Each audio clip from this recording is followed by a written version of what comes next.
자, 사순절을 지나고 부활절을 지나서 기쁨의 50일을 맞이하게 되었습니다. 자, 이 시간 동안 우리는 무엇을 기다린다고 지난주에 광고 드렸지요?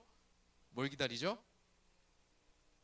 그쵸? 하나님 이야기했었고 예수님 해서 부활하셨고, 그럼 우리가 누구를 기다린다? 성령 하나님을 기다린다. 그래서 성령 강림절을 기다리면서 초대교회의 제자들을 변화시키고 놀라운 역사를 일으키셨던 성령 강림절을 우리가 기다립니다. 예수님의 제자들은 예수님께서 승천하신 다음에 성령님이 오실 때까지 날마다 함께 모여서 기도했다고 전해집니다. 우리가 그렇게 예수님의 제자들이 그러했던 것처럼 우리 봉주루 청년부들도 시시때때로 또 모일 수 있으면 더더욱 좋겠죠. 모여서 성령님의 은혜가 우리에게도 충만하기를 기도하면서 이 시기를 보낼 수 있으면 좋겠습니다. 아셨지요? 네, 한 분은 확실히 기도하실 것 같다는 확신이 들었습니다. 감사합니다. 자, 이제 다시 돌아와서 우리가 연초부터 했던 하나님을 알아가기, 이 주제로 말씀을 계속 나누려고 합니다. 우리가 거의 한 달 반 정도를 쉬었어요. 한 달 반 정도를 사순절하고 부활절을 거치면서 십자가의 의미를 되새겨보고 또 우리가 부활을 묵상해 왔습니다. 그래서 흐름이 조금 끊어져 있을 것 같아요. 그래서 지난번에 마지막으로 다루었던 주제에서 좀 이어가려고 하는데, 혹시 지난번에 마지막으로 다루었던 주제가 뭔지 아시는 분? 양육팀장님, 제가 이따가 초콜릿 드릴게요. 고맙습니다. 기억해 주셔서 감사합니다. 죄에 대해서 우리가 다뤘습니다. 우리가 죄인인 것에 대해서. 그래서 우리가 이 죄에 대해서 다시 한번 좀 살펴보면서 하나님의 은혜에 대해서 좀 묵상하는 시간을 가져보려고 해요. 자, 지난번에 나누었던 말씀을 조금 정리하면서 시작을 하지요. 자, 성경에 따르면 우리 죄의 본질이 무엇인지를 가르쳐 주는데요. 자, 우리의 죄의 본질은 무엇입니까? 혹시 기억하시는 분 있으실까요? 제가 누누이 말하지만 전 여러분들에게 망각의 은혜가 있는 게 너무 감사해요. 네. 제가 계속 말할 수 있는 게 생기잖아요. 너무 감사해요. 우리의 죄의 본질은 뭐냐면 하나님이 우리의 기준이었는데 그 기준을 버리고 내가 기준이 되는 거. 하나님이 우리의 삶과 우리의 세계의 모든 것의 중심이시고 근원이었는데 그것을 내가 부정하고 버리고 나라는 사람을 기준으로 놓고 나라는 사람을 중심에 놓게 되는 거. 그래서 이것을 좋게 말하면 자기 중심성이고 조금 더 이기적으로 말하면 자기애, 나를 사랑하는 거. 그게 바로 죄의 본질이다라고 이야기를 말씀드렸습니다. 이게 죄의 핵심이다. 자, 그런 점에서 오늘 로마서의 말씀 23절의 말씀을 보니 모든 사람이 죄를 범하였다라고 분명하게 선언합니다. 무슨 말이냐? 우리는 모든 사람이라면 누구든지 이 자기 중심성, 자기애를 갖고 있다는 거예요. 여기에 사로잡혀 있어요. 네. 사로잡혀서 어떤 모양으로든 하나님과 끊어진 그 비극 가운데서 살아가고 있다라는 거죠. 그러니까 조금 풀어보자면 우리가 지금 말하고 있는 이 자기 중심성이라는 죄는 여러분들이 걸린 병과 같아요. 병. 네. 여러분들 안에 병이 있는 거예요.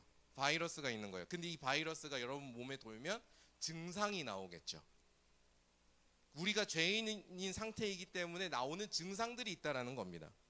그런 비극 가운데서 우리가 살아가고 있다는 거죠. 자, 그러면 우리가 죄인인데 이 죄인인 우리가 삶에서 어떤 모양으로 이 죄를 드러내면서 살아갈까? 이 죄의 양상은 어떻게 될까? 우리가 살펴볼 주제가 바로 이것이라고 할 수 있습니다. 오늘 죄가 나타나는 양상을 7가지 정도로 우리가 차근차근 나눠서 살펴볼 건데, 오늘은 그 중에서 4가지를 함께 살펴볼 겁니다. 이번 주에 4가지 살펴보고 다음 주에 3가지 살펴볼 거예요. 그래서 그 말씀을 우리가 함께 나누면서 여러분들의 인생과 여러분들의 삶과 여러분들의 생각을 한번 찬찬히 돌아보셨으면 좋겠어요. 그래서 내 삶에 어떤 증상들이 나오고 있는지, 그리고 내가 이렇기 때문에 어떤 하나님의 은혜를 구하고 바라보아야 되는지 우리가 함께 돌이켜보고 살펴보고, 그러면서 더욱더 하나님께 소망을 두는 그런 봉조주 지체들이 되기를 소망합니다. 자, 그럼 본격적으로 우리가 죄의 양상들을 살펴보도록 하지요. 자, 죄의 첫 번째 양상은 이탈하는 겁니다. 이탈한다는 게 뭔가요? 어떤 경계, 어떤 경로가 있는데 그것을 벗어나는 것이죠. 내비게이션 길 가다가 따라가다가 그 길이 마음에 안 들어서 핸들을 틀면 우리 내비 양이 말씀합니다. 경로를 이탈하였습니다 하면서 이제 길을 바꿔주잖아요. 그게 이탈이죠. 우리가 자주 쓰는 말로 선을 넘는 겁니다. 선 넘는다는 얘기예요. 내비가 정해준 선을 넘는 거고 우리 사회가 정해준 선을 넘는 거고 그런 게 이탈을 하는 거죠. 자, 요한일서 3장 4절의 말씀을 보면요. 오늘 성경을 좀 여기저기 왔다 갔다 할 수 있습니다. 요한일서 3장 4절의 말씀을 보면요. 이렇게 이야기합니다. 이건 제가 읽어드릴게요. 죄를 짓는 자마다 불법을 행한다. 즉 하나님께서 우리 인생에 필요한 경계를 세워주셨어요. 그 경계를 법이라고 할 수 있습니다. 율법이라고 표현하면 더 정확하겠죠. 율법이라는 필요한 경계를 세워 놓으셨는데 죄인은 그것을 어떻게 한다고요? 그 경계를 늘 깨뜨린다는 겁니다. 넘어선다는 거예요. 성경에서는 성경을 보다 보면 이처럼 하나님께서 정해주신 선이 있어요. 근데 그 선을 언제나 넘어서는 모습들이 정말 많이 나옵니다. 성경이 굵은 이유예요. 두꺼운 이유예요. 선 넘는 이야기들이 너무 많거든요. 자, 왜 우리는 하나님께서 세워주신 선을 넘는 것일까요?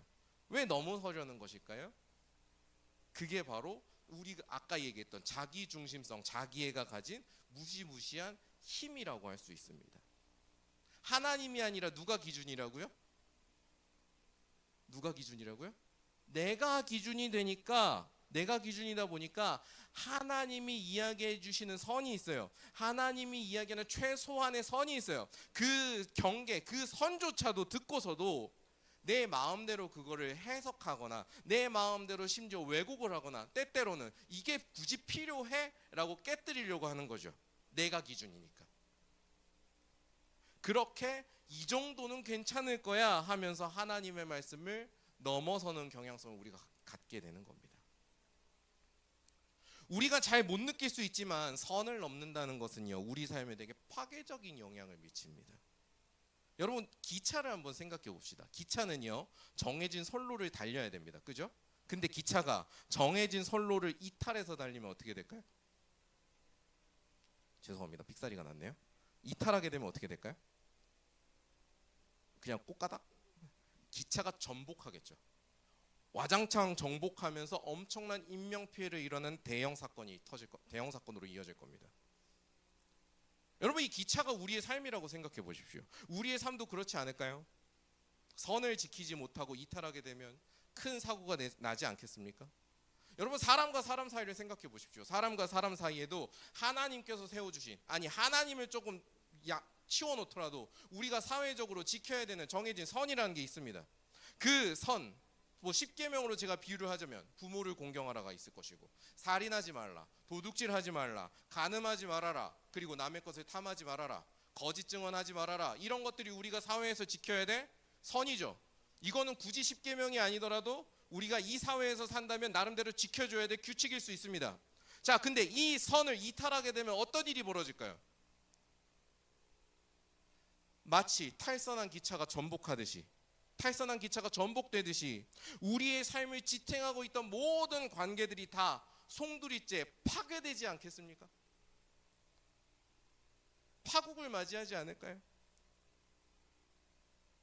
요즘 우리가 보게 되는 프로그램들 중에 뭐 이혼에 관련된 프로그램이라든가 혹은 뭐 육아에 관련된 프로그램이라든가 보면 항상 문제가 되게 심각하잖아요. 근데 그 문제들의 대부분은 왜 나타납니까? 정해진 선을 서로 지키지 못해서 일어나잖아요.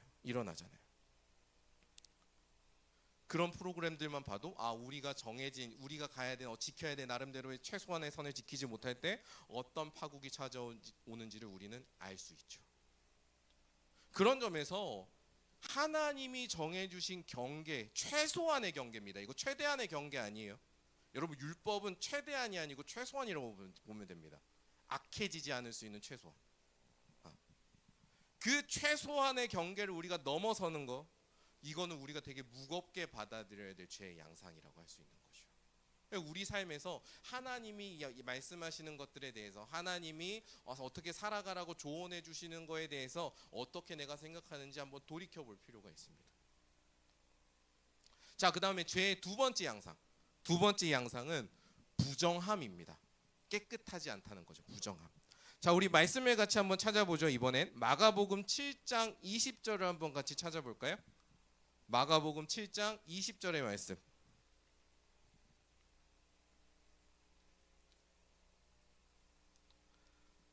마가복음 7장 20절의 말씀, 네, 찾으셨으면 우리 함께 읽어보도록 하겠습니다.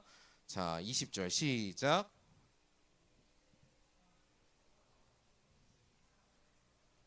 네, 사람에게서 나오는 것이 사람을 더럽게 한대요. 네. 자, 이 말씀을 예수님이 하셨을 때 맥락은 뭐냐면 바리새인들을 향해서 하신 말씀이거든요. 이 바리새인들이 어떤 사람들이었느냐? 유대인 대대로 전해 내려오는 전통을 정말 철저하게 고수하는 사람들이에요. 이 전통을 잘 지키면 하나님 앞에 의로워지고 선해진다라고 이렇게 주장했고 실제로 그걸 실천하던 사람들인데, 예수님이 보시기에 그 사람들은 어땠느냐? 전통의 형식만을 고수하면서 그 전통이 갖고 있는 정신이 있어요. 핵심이 있어요. 그 핵심적인 가치와 정신, 하나님의 계명은 저버리고 있었던 사람들이었습니다. 그 사람들을 향해서 지금 훈계의 말씀을 하시는 거예요. 말씀에 따르면 어떻습니까? 우리에게서 나오는 건 애초부터 어떻다고요? 부정합니다. 더럽습니다. 우리가 얼마나 부정한지, 바리새인처럼 하나님의 율법을 강조하고 행동으로 지키려고 하고 하나님께 인정받으려고 하는 사람들조차도 부정하다고 하십니다. 이 말씀을 어떻게 이해하면 좋을까 고민하고 기도하다가 어렸을 때 기억이 났어요. 제가 어렸을 적에 보면 과학관 같은 데를 종종 갔습니다. 혹시 과학관 가보신 분들? 다 한 번씩 가보셨겠죠? 그렇죠? 과학관 같은 곳에 가면 꼭 거울존이 있어요. 미러존. 네. 왜 갑자기 행복해져요? 미러존이 있어요. 근데 이 미러존에 가면 이런저런 모양의 거울이 꼭 있죠. 네. 그래서 어떤 거울 앞에 서느냐에 따라 어떻게 돼요? 내 모습이 완전히 다르게 묘사가 됩니다. 볼록 거울 앞에 서면 어떻게 돼요? 완전 엄청난 땅딸보가 나타나게 되고, 그죠? 오목 거울 앞에 서면 어떻게 돼요? 저 같은 이런 풍채가 큰 사람도 멸시가 될 수 있는 기적이 벌어지죠. 네. 그리고 울퉁불퉁한 거울 앞에 서면 어떻게 됩니까? 이 내 형체를 알아볼 수 없을 정도로 일그러지면서 내가 묘사가 됩니다. 이상한 형상이 나와요. 여러분, 예수님께서 우리의 마음을 두고 부정하다라고 말씀하시는 것은요, 우리가 완전히 못난 사람들이다, 우리가 그 자격이 없는 사람이다, 이런 말을 하시는 게 아니고요, 우리 안에 선한 것을 선하게 제대로 받아들이지 못하는 일그러진 거울이 내장되어 있다는 얘기입니다. 우리 안에 그 거울이 내장이 되어 있다는 얘기예요. 하나님께서는 우리에게 선한 것을 주십니다. 창조 때부터 그랬어요. 선한 것을 주시는데 죄로 일그러진 우리는 그 선한 것을 어떻게 해요? 바리새인처럼 받아들인다는 거예요. 선한 것조차도 이상한 방식으로 뒤틀어버리는 일이 우리 삶에서 벌어질 수 있다는 겁니다. 이거 우리 대표적으로 마주할 수 있는 일 되게 많아요. 가장 대표적으로 하나만 하면, 교회에서 벌어지는 일 중에 하나를 얘기하면, 우리가 이 교회에서 여러 가지 지키는, 봉사하고 섬기고 지키고 하는 신앙생활들이 있잖아요. 이거를 일종의 율법처럼 여겨가지고, 율법이나 훈장처럼 여겨가지고 다른 사람들을 판단하거나 비판하는 방식으로 사용하는 거. 내가 쌓아온 어떤 이 신앙의 어떤 여정이라던가 혹은 이 경력을 가지고 다른 사람을 쉽게 판단하고 비방하는 수단으로 어느 순간 사용하는 거죠. 그 사람이 처음부터 나쁘려고 그렇게 사용하는 게 아니에요. 우리 안에 일그러져 있는 그 거울이 그런 방식으로 받아들이게끔 일그러뜨리는 거죠. 우리의 죄가 피워내는 이런 부정함 때문에 우리는 이웃과 선한 관계를 맺고 더 선한 세상을 만들어내려고 노력은 하지만 그게 언제나 우리의 의도와 다르게 우리의 의도를 배신하듯이 뭔가 실패하는 것을 마주하게 됩니다. 그런 점에서 우리의 부정함이라는 것이 얼마나 우리가 무겁게 생각해야 될 죄의 모습인가 라는 걸 좀 깨닫게 되죠. 여러분의 삶에서 관계가 뭔가 깨지는 것, 우리의 살아가면서 뭔가 내가 신앙생활에서 실패하는 것, 우리 안에 이러한 부정함이 양상으로, 죄의 양상으로 묻어있기 때문에 벌어지는 일일 수 있다라는 겁니다. 우리가 한번 스스로에게 진지하게 돌아봐야 될 문제인 거죠. 자, 죄의 세 번째 양상을 한번 이야기해 보겠습니다. 죄의 세 번째 양상은 아마 이건 우리가 많이 알고 있는 것일 거예요. 불순종입니다. 순종하지 않는 거죠. 자, 에베소서 5장 6절의 말씀을 한번 같이 찾아볼까요? 에베소서 5장 6절의 말씀. 에베소서 5장 6절의 말씀을 함께 찾아서 읽어보도록 하겠습니다. 읽어볼까요? 시작.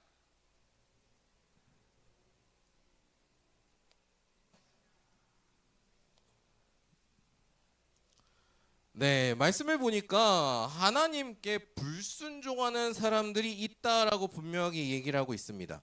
자, 이 불순종이 뭔지를 알려면 여러분 어떤 단어의 뜻을 알기 위해서는 그 반의어를 아는 게 좀 도움이 돼요. 불순종도 마찬가지입니다. 불순종의 반대 뭘까요? 순종에 대해서 우리가 좀 생각해 보면 좋습니다. 자, 순종이란 무엇일까요? 순종, 이거 한자잖아요. 한자의 뜻을 그대로 풀어보면 순순히 따르는 것, 고분고분하게 따르는 것이라는 말이 있습니다. 네, 이런 뜻이에요. 그런데 성경에서 순종이라고 번역된 단어는 이것보단 좀 더 강한 의미를 갖고 있어요. 단순히 고분고분하게 따르는 게 아니에요. 우리 고분고분하게 따른다고 했을 땐 되게 외면적인 표현이거든요. 제가 예를 들어서 경서자매가 말하는 걸 고분고분하게 들을 수 있어요. 하지만 마음속은 어떨 수 있어요? 쟤 왜 저래? 이럴 수도 있는 거예요. 네. 아니에요. 실제로 다 아닌 거 아니고 얘예요. 얘 눈에 앞에 보여서 그럴 수 있는 거예요. 고분고분이라는 건 겉의 표현이지 내면이 아니라고요. 그런데 성경에서 순종이라고 번역된 이 표현은 어떤 말에 담겨 있냐면 훨씬 내면적인 표현입니다. 상대방의 권위와 권세를 철저하게 인정을 하고 그의 말씀을 적극적으로 듣고 따르는 헌신이에요.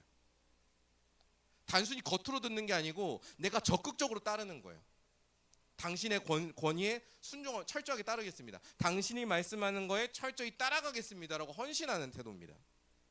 자, 우리가 누군가의 권위를 인정하고 그의 말을 귀 기울여 들으려면 전제돼야 되는 게 있습니다. 진심으로 그에게 내가 진심으로 그를 인정하고 따르려면 전제되어야 되는 게 있어요. 뭐냐? 그 사람과 내가 좋은 관계로 묶여 있어야 돼요. 좋은 관계로 묶여 있어야 됩니다. 자, 앞 사람들을 계속 예시로 들어서 미안한데 여기 연하자매가 있어요. 연하자매는 저를 중고등부 때부터 같이 봐오고 제가 뭐 입교 교육도 시키고 다 해서 만나면서 이제 만나왔습니다. 관계가 있죠. 제가 연하자매에게 한 뭐 2, 3주 만약에 교회에서 못 봤다 가지고 예배 좀 나와 이러면은 연하자매가 저한테 화낼까요? 안 낼 거예요. 왜? 관계가 있기 때문에. 근데 제가 연하자매를 처음 봤어요. 예배 좀 나와 하면 가만히 있겠어요? 뭐야? 이럴 거 아니에요. 관계가 있어야 돼요. 그 사람의 말에 권위를 받아들이려면. 우리가 부모님도 마찬가지입니다. 부모님이 우리에게 이런 식으로 종종 잔소리를 하십니다. 하지만 그 부모님을 향해서 왜 이래? 뭐라고 해야 돼? 꼰대들아 왜 이래? 이러지 않아요. 우리 부모님 말씀을 잘 들어요. 왜? 꼰대라고 하는 사람도 있나요? 회개하세요. 부모님을 공경하시기 바랍니다. 네, 부모님에게 그러지 않아요. 왜? 우리 부모님과 좋은 관계로 사랑하는 관계로 묶여 있기 때문에. 그래서 우린 부모님의 권위를 인정하고 받아들입니다. 만약 그 잔소리를 부모님이 아니라 딴 사람이에요. 생판 남이 한다고 생각해 보세요. 그 귀찮은 소리를 듣고 가만히 있을까요? 그러지 않을 겁니다. 네가 뭔데 나를 함부로 판단하냐? 분노할 거고요. 그 사람의 말은 들리지 않을 거예요. 자, 그렇다면 우리가 여기서 불순종의 핵심이 무엇인지를 생각해 볼 수 있습니다. 불순종이라는 건 도대체 무엇입니까? 하나님의 권위와 권세를 인정하지 않는 것이고 하나님께 헌신하지 않는 것입니다. 자, 그럼 왜 하나님의 권위를 인정하지 않고 왜 우리가 하나님께 헌신하지 않을까? 이유는 단순하죠. 뭐 때문에? 하나님과 우리의 관계가 어떻게 된 거예요? 깨져 있기 때문에. 하나님의 과의 관계가 깨져 있고 내가 하나님을 사랑하지 않는 것, 이게 불순종이라고요. 여기서 빚어지는 모습이 하나님의 말씀 귀담아 듣지 않고 거기서 어기고 그런 모습으로 나오는 겁니다. 사랑하지 않으니까 하나님의 말씀이 거추장스럽게 느껴져요. 어렵게만 느껴집니다. 불편하게 느껴지고요. 귀찮게 느껴지는 거죠. 그렇게 점점 하나님의 말씀과 멀어지고 하나님과도 더더욱 멀어지게 되는 겁니다. 이러한 불순종의 끝이 뭔지 아세요? 하나님이 아닌 다른 권세를 사랑하고 따르는 것으로 끝나게 돼 있습니다. 그게 나일 수도 있고, 혹은 학벌일 수도 있고, 혹은 내가 좋아하는 누군가일 수도 있어요. 어쨌든 다른 누군가의 권세를 따르면서 살아가는 걸로 끝맺게 돼 있습니다.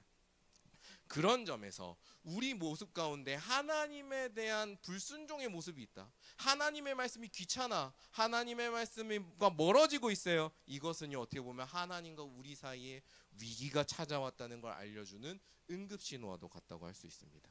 그래서 내 삶에 그런 모습이 보인다. 우리가 진지하게 그것을 살펴보고 우리가 우리 삶을 돌이켜야 된다는 거죠. 자, 죄의 네 번째 양상 살펴보도록 하겠습니다. 자, 오늘의 마지막인데요. 죄의 네 번째 모습은 부족함입니다. 부족함이 뭐가 죄입니까? 할 수 있는데 말씀으로 한번 같이 살펴보도록 하죠. 여기서 부족함이란 당연히 하나님의 거룩함에 닿지 못하는 부족함입니다. 자, 우리가 유한한 인간인 이상 하나님께 닿지 못하는 것 당연한 거 아닌가 생각할 수 있는데 말씀은 꽤나 다른 이야기를 전하고 있습니다. 자, 로마서 3장으로 가보죠.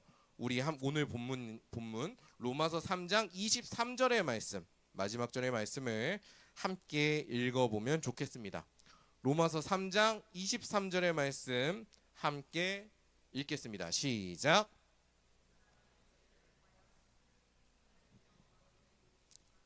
아멘. 자, 사도 바울이 이야기합니다. 우리 모두는 뭐라서? 죄인이라서 어디에 이르지 못한다고요? 하나님의 영광에 이르지 못한다라고 얘기합니다. 이르지 못하게 되었다라고 얘기해요.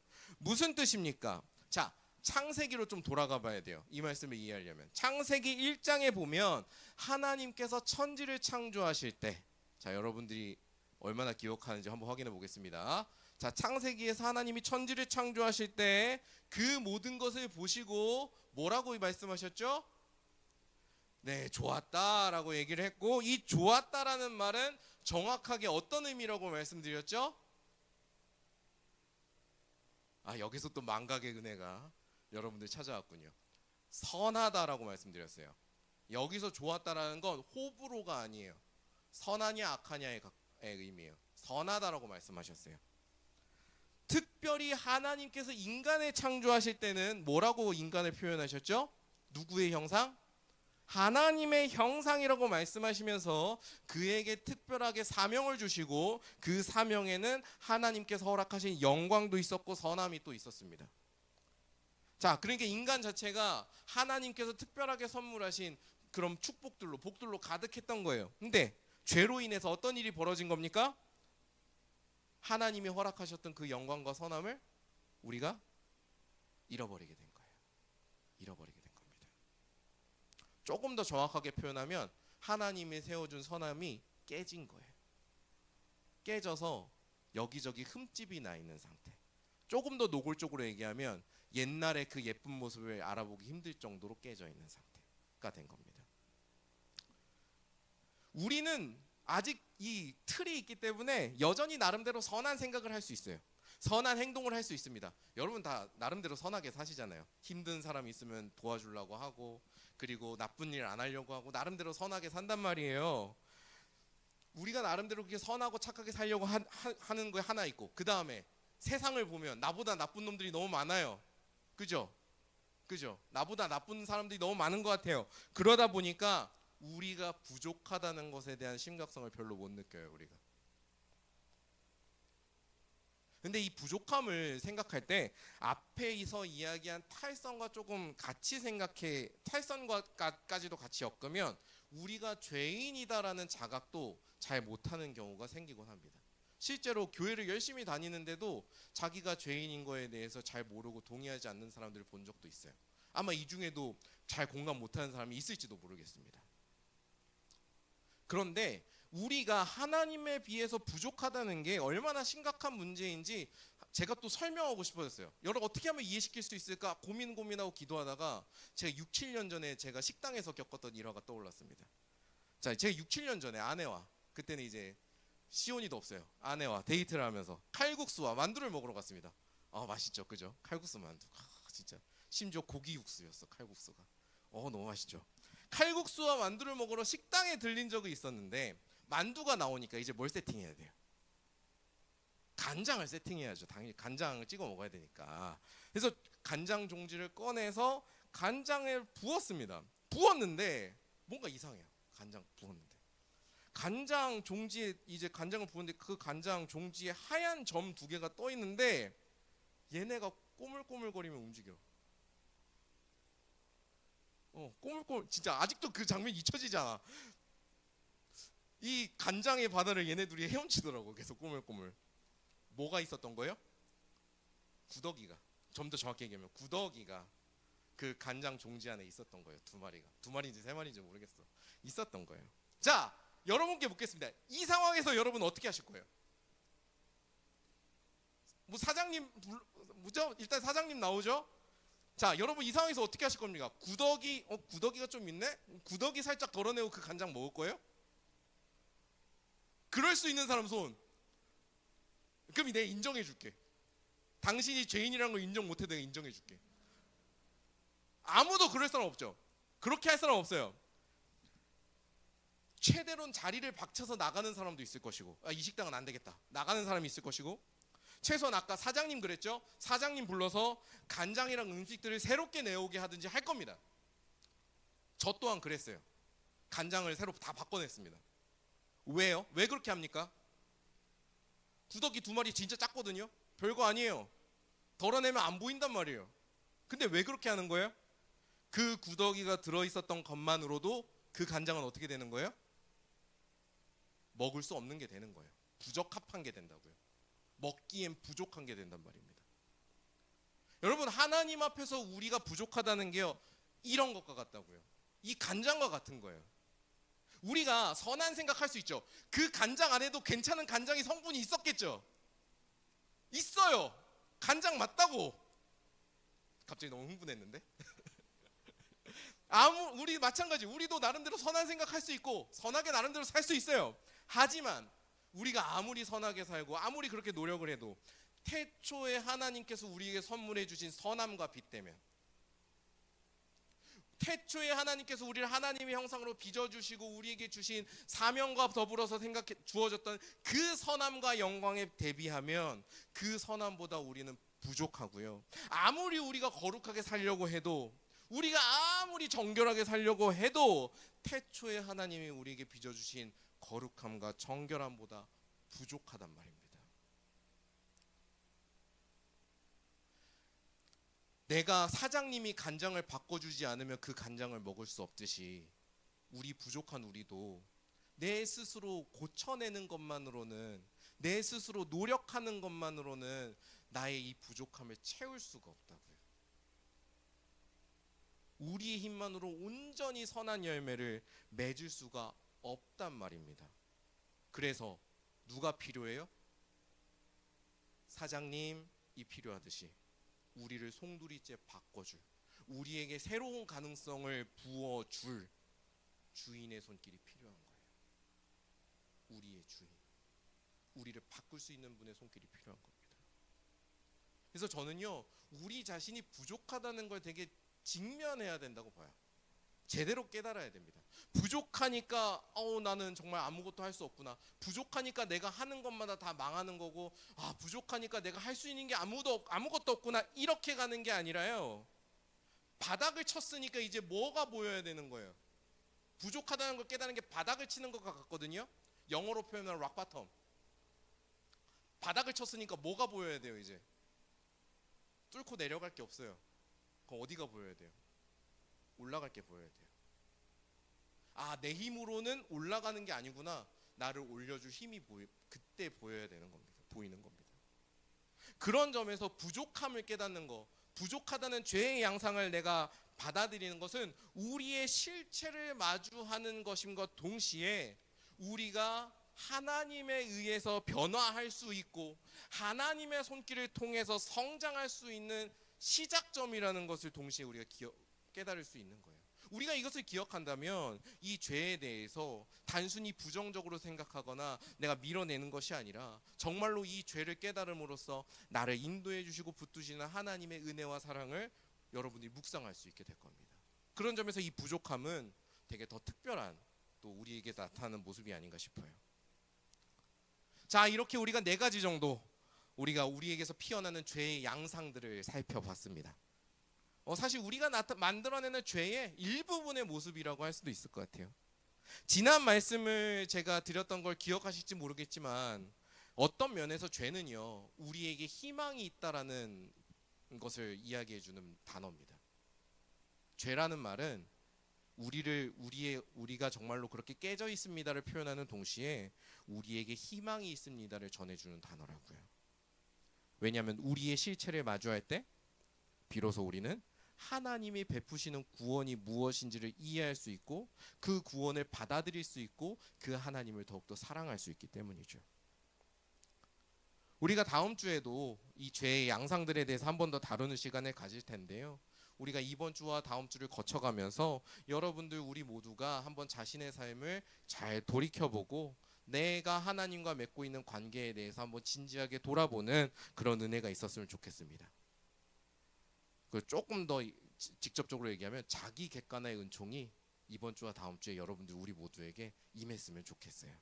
그래서 그렇게 우리가 하나님이 주시는 지혜를 가지고 우리 자신을 살펴보면서 그 가운데 우리를 사랑하셔서 구원하시는 하나님을 우리가 더욱더 확신하고 그리고 더욱더 사랑하고 더욱더 의지하는 귀하고 복된 인생들이 되기를 주님의 이름으로 간절히 축원합니다.